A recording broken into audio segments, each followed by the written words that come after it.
important that the whole world hear this talk, so that's why I needed to record it. Go ahead, Ed. Okay. This kind of reminds me of the first day of class when I would confront 200 freshmen who were taking their first college class and weren't entirely sure where their socks and underwear were. This is pretty different. And what it really amounts to is you don't know me and I don't know you, and so I've had to arrange a talk really based not on a particularly accurate or firm notion of what you might need from a historian of philanthropy. So now what I'm going to try and do is go through a talk here, and I'll, hopefully at the end you can ask me any questions that come up and we can have some sort of discussion. Historians really like to start at the beginning, so I will start at the beginning. What's really important is to realize that in human history, for most of human history, there has been no excesses or no surplus. So philanthropy was in fact a null hypothesis. There was nothing to give away. There were, there were just simply not the material circumstances for philanthropy or for the moving around of resources. And certainly this began to change with what now anthropologists and so on call the agricultural revolution, which is probably the most important thing that ever happened in human life. And we began to differentiate people. And in fact, there began to become surpluses, and surpluses began to produce trade and so on. People say, well, what's that got to do with me? Well, what it's got to do with you is that we've discovered in recent years that we are genetically 90% those people from that period without excesses and without surpluses, that we're still doing that. And of course, one of the reasons that we escaped that period has been a genetic predisposition to altruism. There's the notion of an altruistic gene, that there are people genetically predisposed to sacrifice for other people, which is really a profound sort of notion. This is not going to help you get funding.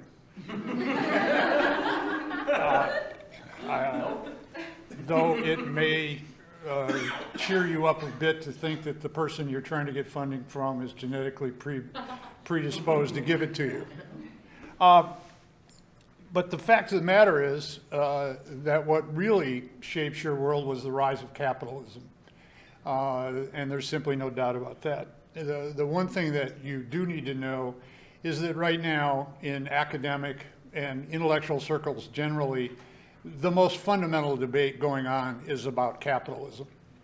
There's just simply no way around that. That book after book after book has appeared attempting to deal with one problem or another, or generally about capitalism.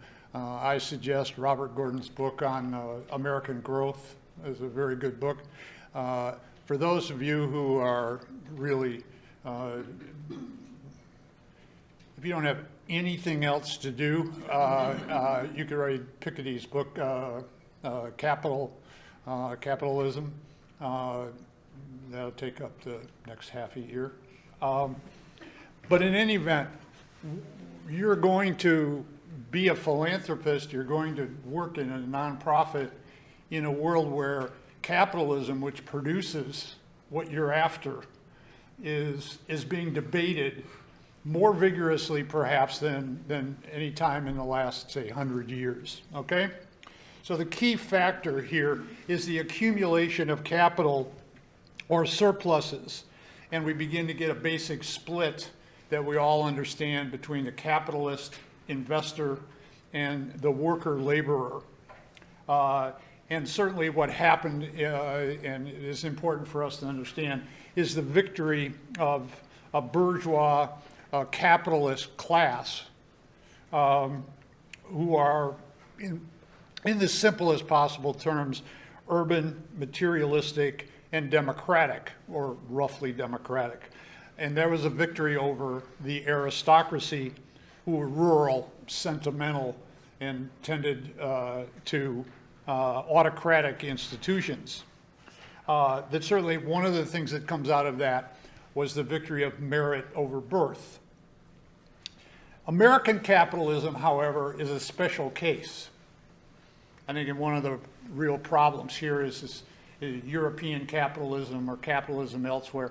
Capitalism in what we think of as North America, and particularly in the United States. One of the differences is that we have vast resources, that the natural resources were a basic element of capitalism in the United States. And not to be too political, but let's face it, we got the continent on the cheap. We didn't really pay for it. Paid for Manhattan. Yeah, well, we're paying for it now, perhaps. You know, I mean, I think the polite term is that very often much of the land mass was taken by what is called right of conquest. The other thing that that separates out, separates out American capitalism is an endemic shortage of labor for much of the early history, which one of the things that that led to, of course, was the institution of slavery. And there was nothing like stealing labor while you were stealing land. It was sort of a double sort of theft. The other thing that separates out American capitalism was it was intensely expansionistic. You've probably all heard the term manifest destiny. The idea here that capitalism could thrive in an environment where it was constantly getting new resources. It was constantly expanding into virgin areas. It was constantly taking in new people and so on. Then I think the fourth unique feature of American capitalism was we never had an aristocracy. We never had an aristocracy by birth. So unlike the French, we had no aristocrats to behead. We just, and that's an incredibly important fact, because in some sense what will happen, and we'll talk about this in a minute, was that an aristocracy did flow into that job, if you like, and it was an aristocracy of wealth. These are the people you're seeking funding from. And then the fifth and separate sort of effect, and I'm going to talk a little bit about this at a little bit more length, was the Protestant work ethic, which is a term I use. Some people just don't like, they just say the work ethic, but whatever. It was certainly in the early days the Protestant work ethic. Now, what was that? And this is a little art. Well, it's a meme. I don't know if that makes if that's helpful to you or not. You probably think a meme is grumpy cats, or thank you, ma'am. Any event, meme, for the person who invented the term, Richard Dawkins, is a bit of behavioral guidance that becomes sort of generally accepted direction of behavior. And let's face it, the Protestant work ethic might in fact be the most central meme in American life. Well, what is the Protestant work ethic? Very quickly, it is everybody has a calling. Number two, you should work hard at your calling and stay in your lane. They didn't use that term, but that's what they meant. Number three, you should save. If you create a surplus, you should live an austere, sinless life, and you should save your money. You should not use your success in any way to debauch yourselves or anybody else. And the fourth is probably the most important one for you, and that is that this wealth that you've accumulated by following your calling and working hard and being sinless is that you are the steward of that wealth for the good of your culture, nation, town, however you wanted to think about that. It would be really hard to overestimate how important that was in the 19th century. I mean, it was just simply the compelling rationale for many people, and it led to an intense, it was fuel for the rise of this special form of capitalism which evolved in the United States in the 19th century. All right? Some of you might be thinking, well, there were some major exceptions. Yes, there were. Women, for example, were excluded, and African Americans were excluded. Special definitions of those people were formulated, if you like, and I'm simplifying here, cult of domesticity. The domestic realm was left off to women, which was a special case. And really, in a very interesting sense, the alternative, almost the alter side of the Protestant work ethic was imposed upon African Americans. And stereotypes of African Americans developed among white Americans, where the ability of blacks to work hard was just simply not there. Variety of the stereotype of the lazy, music-loving, indolent African American evolved almost as a sort of mirror image of that. And of course, there was a minor altercation in the sixth decade of the 19th century over this particular issue, which destroyed slavery as an institution, but certainly didn't destroy these stereotypes. So this is incredibly important. I might just mention in passing, there was also a minor exception of more salience in the 19th century provided for Catholics. And again, this is part of making sure that this idea of the Protestant work ethic didn't apply to everyone, and that there's sort of internal tensions, which is an understatement, in that ethic, in that meme. Well, the one that you're really interested in, or at least you're going to be, because I'm going to talk about it, is stewardship. And that is the idea that if you follow your calling and you get rich and you've lived an austere life and you've saved some money, you've developed a surplus, you've developed excess, you've become wealthy. Well, what's the roots of stewardship? Well, the roots of stewardship go way back in American life. I'll bet you most of you have heard of John Winthrop and the speech he gave, called a lay sermon actually, on board the Arbella on the way here in 1629.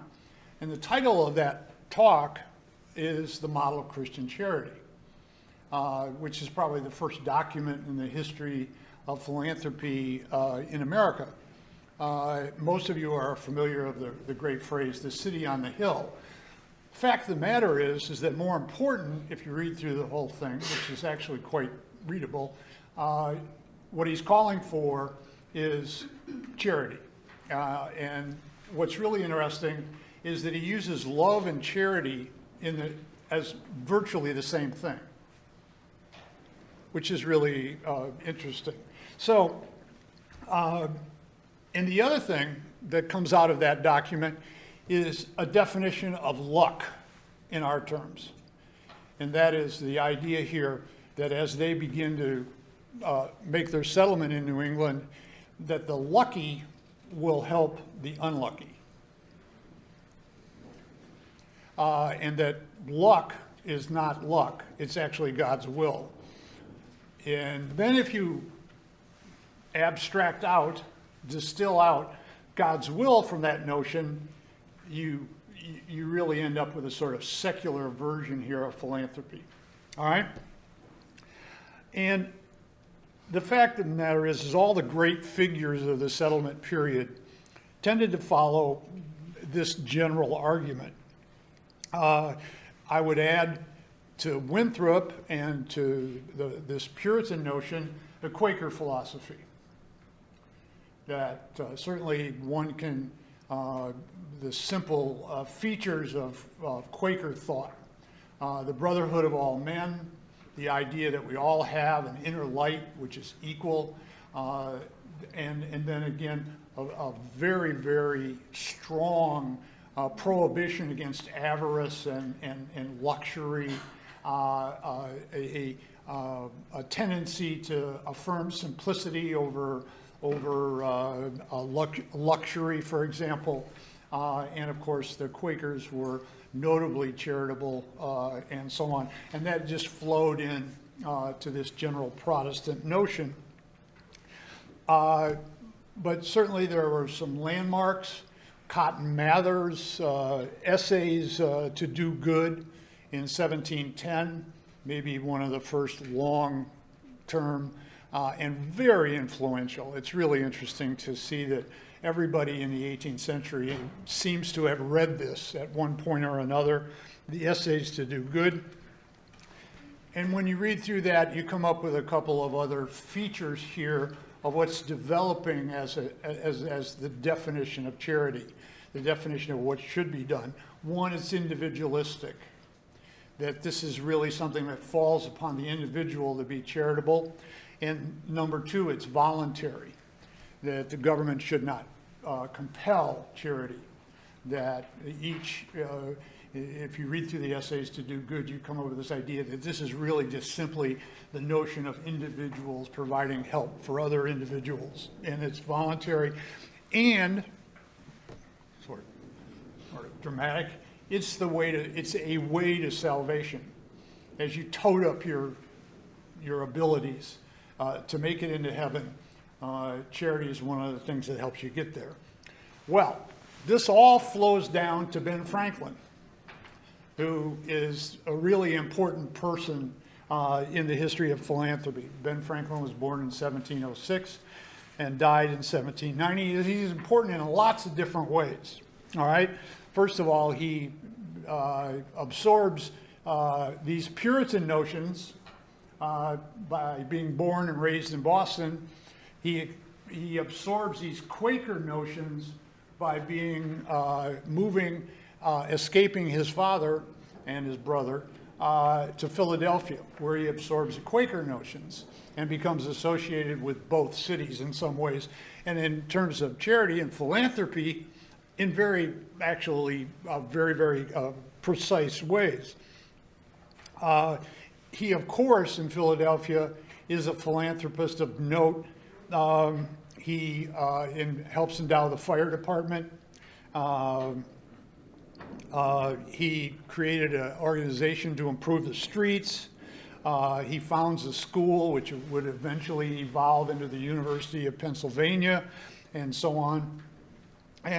And of course, again, you see this keynote on the notion of it being voluntary, and the idea here that there are going to be people like Ben Franklin who were going to, in some interesting ways, replace an aristocracy. That Ben Franklin, in a way, becomes an aristocrat, in a way, probably one of America's first aristocrats. In any event, all of this Christian notion, Protestant notions, these Quaker notions, so on, and the influence of Ben Franklin and his writings flows into the 19th century, all right? And this allows me to explain the title of the talk, finally, and that is, we begin to see money assembling and capitalism beginning to produce this excess. The Protestant ethic and the vast economic opportunities produced by expansion, free land, mechanization, capitalism begins to spin faster and faster and faster. And I mean, it's really hard to see it, but I mean, it's a metaphor that I really like. And it begins to go faster and faster and faster. And wealth begins to obey the laws of centrifugal force. And it begins to spew out money. It liberates money from the normal sort of material necessities of survival to the point where one could say, what the hell are we going to do with this stuff? What are we going to do with this? All right? And certainly the person who represents this is Andrew Carnegie, who wrote the most important document in the history of philanthropy, called Wealth in the North American Review in 1889, I believe. If you read through that document, and what's really interesting, and we're now getting to the fact where there's some sort of present significance of this, I would assume some of you have heard of the book Winner Take All by Adnan Garadius, whoever, I can't. If you haven't, you should, because in fact it's a book highly critical of philanthropy in America, and one of the places he starts is with Andrew Carnegie and this document Wealth. All right? And what this signifies, among other things, is the arrival of what was referred to at the time in the late 19th century as the millionaire class. I find that really interesting because now what we have is the billionaire class. Okay, I mean, it's just we've multiplied things. Now, there's sort of parts of the Carnegie document that are, sort of unfortunate and clearly wrong and obnoxious. Mostly the social Darwinist rationale of wealth, and that is this idea that if you get wealthy, it is a unalloyed, unobjectionable definition of fitness. Okay? And certainly there are other things in this, and that is that Carnegie, to rationalize me starting so early, gives one of the best definitions of stewardship, that there's no way in which you should, use this money for your own luxurious lifestyle. The idea here is that you should be austere. He is a Scot, after all, born in Dunfermline, and ends up actually going back to Scotland at the end of his life, and he lives out this sort of stereotype of a Scot. And the idea is that in your lifetime, you should administer by yourself, by your own direction, this surplus wealth. So we're really getting a modern definition here of philanthropy in some sense. And he's also clearly against outright charity. The poor person has fallen by the wayside. You should go down there and peel off some money and just give it to them and say, there, you should, The idea here is, and the best metaphor is build ladders. The idea here is not so much that you're going to take the abjectly failed, because in the Darwinian world of the late 19th century, charity probably won't help the unfit. They're just unfit. That would be his argument. The idea is that you should provide for the culture ways in which people can use. Ladder is a good metaphor for this. But certainly after Carnegie and the creation of all of this new wealth in the late 19th century, philanthropy begins to come thick and fast. It really develops this sort of thing. And of course, just one way of looking at this is to think of major universities. All right, and I just found out from my wife, who's a graduate, that Yale was endowed by Elihu Yale, who provided a bit of money and 8 truckloads of goods of various sorts. It came at a fortuitous time, and so they decided to call the place Yale. Harvard is named after a person who helped endow the university. The University of Chicago was endowed by John D. Rockefeller. Stanford was endowed by Leland Stanford. The Pratt Free Library in Baltimore, a really wonderful, wonderful place, was endowed by Enoch Pratt. And we could go on and on and on. But you can see the centrality here of providing universities as a way of providing a ladder to people. All right? It was also at this same time that we began to get what was called, in one of the histories I read, the birth of helpers.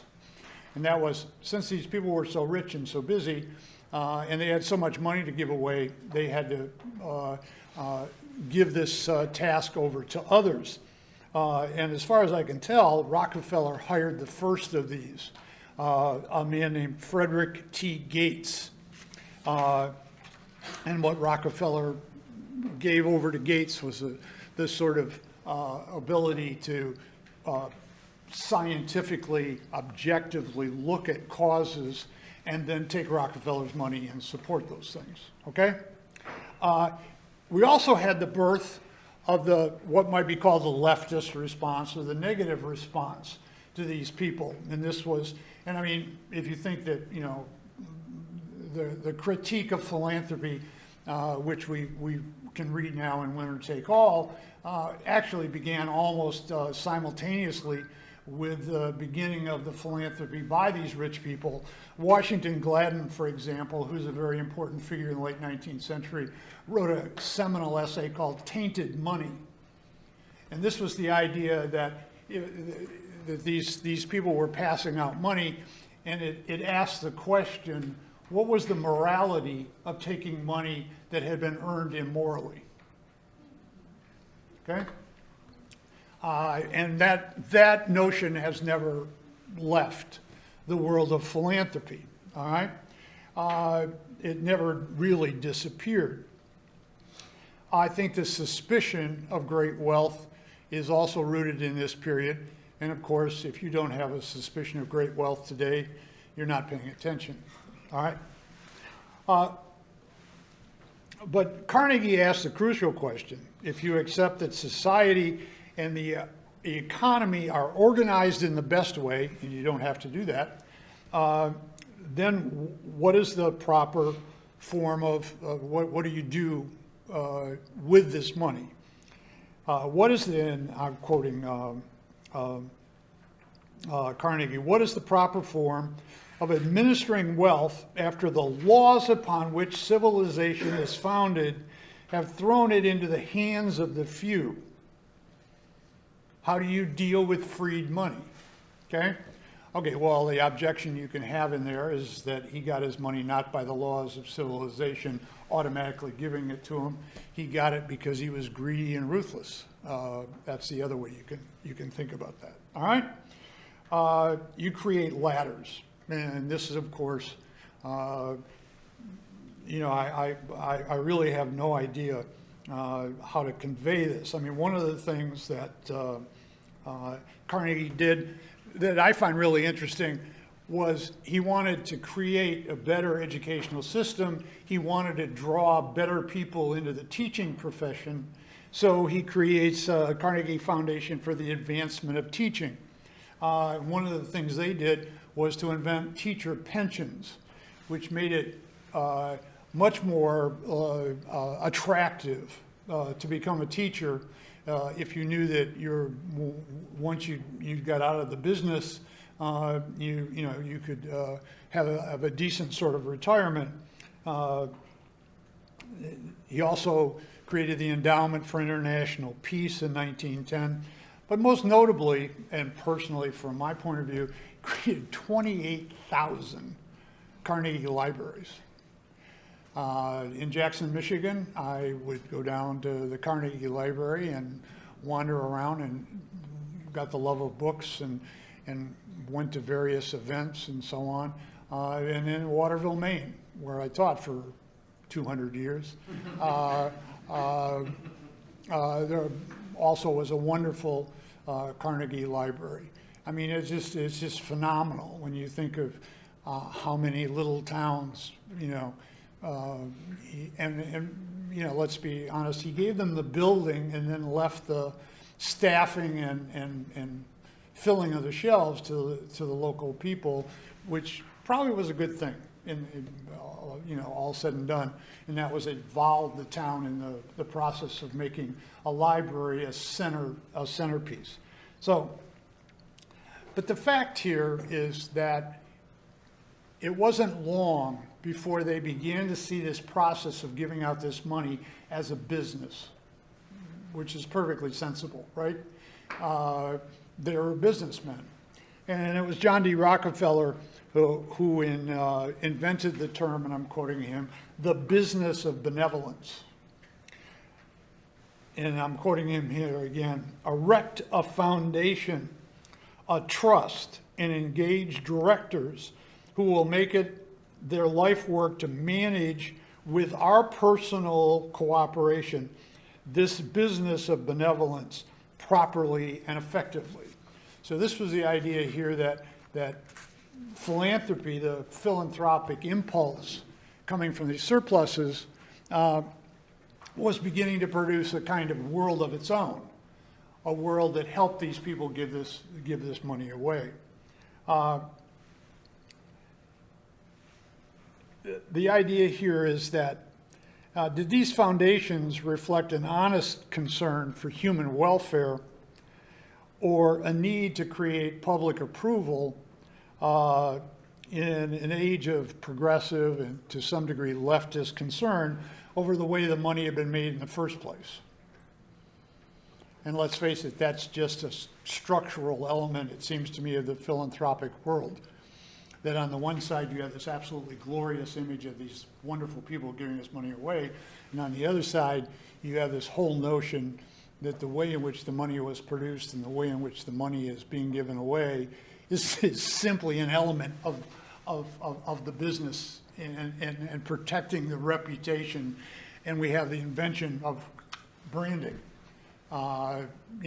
We like to think of these these engines, these corporations that produce this wealth as being benevolent and good for us in some ways. Big part of that is that they give this money away, that they philanthropically deal with this money.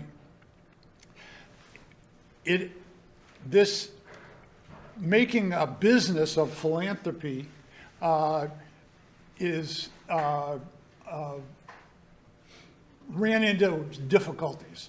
And the difficulties occurred when they began to try to incorporate the businesses of giving the money away. There, good. Several people nodded. I did. And of course, this was a giant step in the history of philanthropy. And that was, you had this sort of business that drilled oil out of the ground or made steel or whatever. They produced a business giving the money away. All right? So when Rockefeller went to the federal government and said, I'd like to be incorporated, this business of giving this money away, the Rockefeller Foundation, I'd like to be incorporated, the federal government said, no, we don't like you. We don't like this idea that somehow, it just seemed like a bad idea.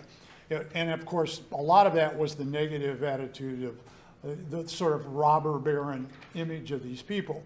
And there were certainly progressives who saw this. Well, Rockefeller then dropped down a notch and got incorporated in the state of New York. But certainly one of the places where philanthropy runs into its leftist critics is when they try to incorporate and they try to become established. The business of philanthropically dealing with this excess, this freed money, is given the government's approval. It becomes a corporation. All right? I would like to at least note one exception here, and it's an important one, and it's really a complication, but it's too important to skip over.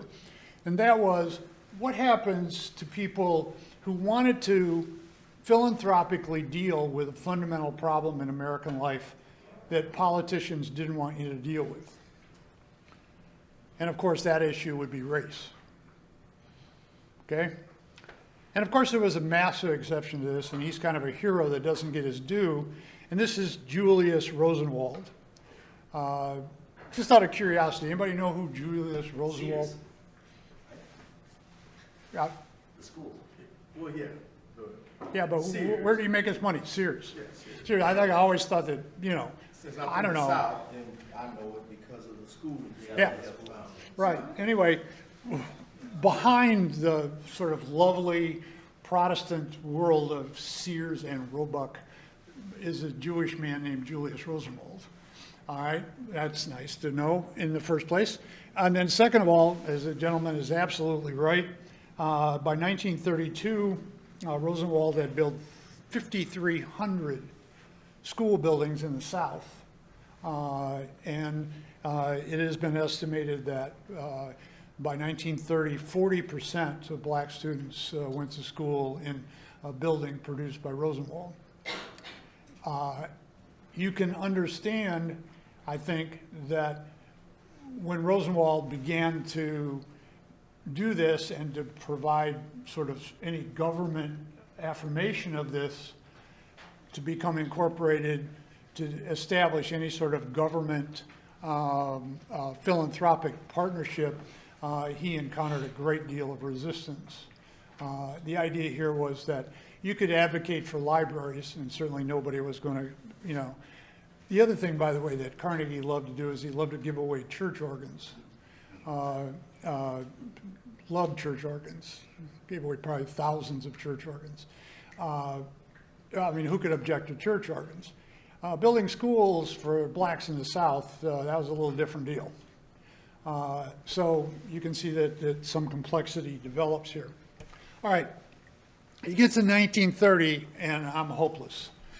Because at this point, what happens is an intensely complicated process that is really a history of administrative, but it's a story of administrative history. There's a famous book among history graduate students. It's called The Administration of Government in the Adams and Jefferson Years. And it's like a 750-page book, and it doesn't have anything interesting in it at all. But it has these absolutely crucial things. I mean, how did this bureau get established, and how did that, and the history of people you've never heard of. And I mean, administrative history is important, but mind-bendingly dull. I mean, really. And I remember when you would go take your comprehensives, there were 6 or 8 of us. We all claimed to have read it, and none of us had. All right. What happens here, of course, is the administrative flowering and definition of this philanthropic world. They go to states seeking incorporation. They go to the federal government seeking tax abatement or tax-free status. That becomes a massive sort of debate, on and on and on. And of course, you begin to get a second layer of philanthropic endeavor, and that is these businesses that Rockefeller said you should establish to give the money away begin to associate and create other businesses. This is Garrison Keillor's Association of Federations. All right? And I mean, at some point, we're going to get the Association of Federations of Associations. I mean, it's crazy. One of the things you have is you have the political fragmentation of the philanthropic movement as conservatives begin to understand that they can create foundations and advocate for conservative causes. But I will say that there were 3 issues. One was tax treatment, which ended up in the general notion of tax-free status for legitimate nonprofits. Government cooperation. To what degree were governments going to cooperate with nonprofits? And that ended up with a sort of government nonprofit partnership that exists today. And the third was advocacy. To what degree would tax-free nonprofits be able to advocate? And the answer to that, very simply, and I mean very simply, was that you could advocate for issues, but you couldn't advocate for candidates. All right? So, I think if there's some sort of landmark here that ends this, and my wife is really worried that I'm never going to end this, I will end it right now. And that is with the Tax Reform Act of 1969. That certainly, if you're interested in the history of philanthropy that's relevant to you, you should go back and read about that, the debate and so on, because most of what you're dealing with derives ultimately from that act and resolves this. And then if you'd like to, really jazz up your weekend, you can read from the tax code, sections 503 through 505. Bon chance, mon ami. All right. Finally, you should, if you haven't, you should consult GuideStar, where there are 2.5 million, I repeat, 2.5 million nonprofit organizations. Yep. And I've read that figure and I find it hard to believe, but this is from the smallest to the biggest, and you can read their 990 forms. You can read about how they've rationalized themselves and why they're given a tax-free status and what they're trying to do. But I've zoomed to the finish. I'm going to thank our thank my father first for having me and raising me. Good job. And also for the talk. That was very good. Thanks very much. I think everybody's interested. One of the things that is always nice for me, right? I long ago figured out I wouldn't be a professor myself. But every now and then I get to share some family legacy, right? I can't do what he just did, right? But I can convince him to come here and do it for you.